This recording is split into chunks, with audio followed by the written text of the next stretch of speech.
Hey everybody, welcome back to Northwest Small Batch Brewing. I'm Steven, and today we're brewing up a dark Czech lager. That's right, I'm doing it. Come along and let's check it out. Let's start with the grain bill, shall we? To start with, we have 7.31 pounds of Floor-Malted Bohemian Pilsner malt, and it's very important to use Pilsner malt when you're making a Czech lager. Next, we have 1.3 pounds of CaraMunich I. Also adding 1.28 pounds of Victory malt. And the final malt is 1.24 pounds of chocolate malt, 350 Lovibond. Next, I throw all the grain in the mill and I mill it up. I do usually separate my dark grains and mill those separately so that I can top mash at the end of my 1 hour mash. Next up, set your strike water for a couple degrees higher than you want your mash temperature to be.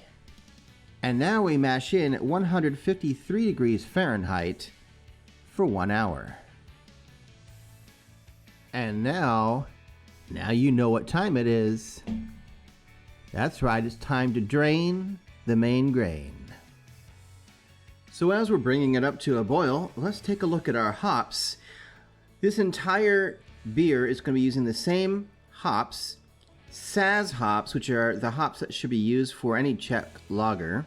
2.8% alpha acid on this particular one. And now we're ready for our 60-minute addition. That is 2 ounces of Saaz hops going in. And now I'm up to my 10-minute addition. That's 1.5 ounces of Saaz hops. And it's also a good time to add any Whirlfloc or yeast nutrient if you're doing so. And now it is time for the flame out addition. That's a 1/2 ounce of Saaz hops going in. So now is the time to chill down your beer, or if you're like me, wrap it up and set it aside overnight for a no chill. Also take a reading at this point. Mine came out at 10:55, only a couple points above where it was supposed to be, so perfect.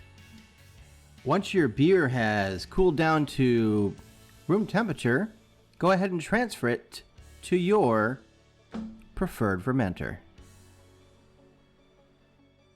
Next up, seal up your fermenter and shake the bejesus out of it for about a minute, 2 minutes, whatever you feel like, to get some good aeration for some healthy yeast growth. So let's take a look at the yeast I'm going to use for this one. I switched it up because I need to be able to actually ferment this at a higher temperature. I'm going to give Nova Lager a chance here. It's a brand new kind of lager yeast. It actually can be up to 68 degrees Fahrenheit for the fermentation. So I'm going to set it to 68 degrees and see what happens. All right, so I'm going to go ahead and pitch that yeast into the wort.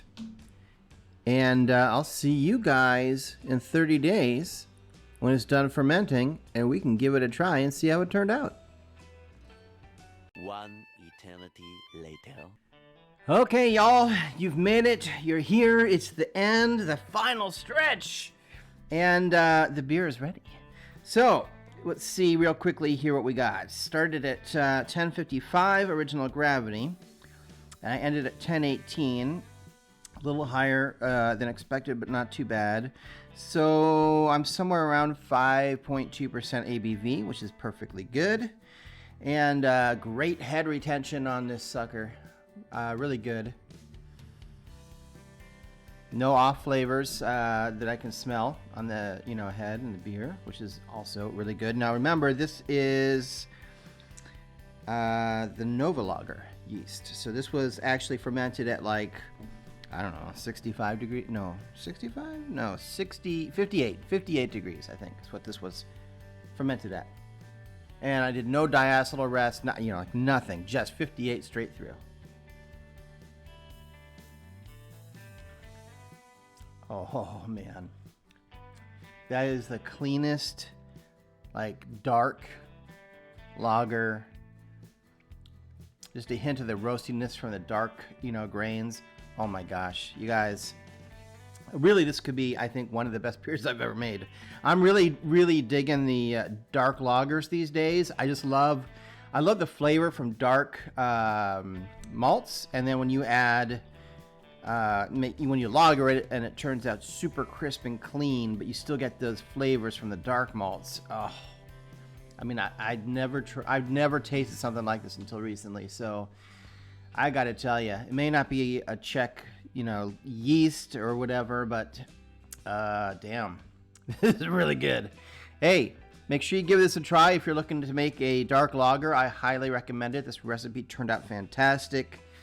Yeah, so that's all I had to say about that. I will see you again in about a week. Make sure you hit the subscribe button so that you know when I put out my next video. And until then, please keep on brewing, or at least start brewing. Cheers.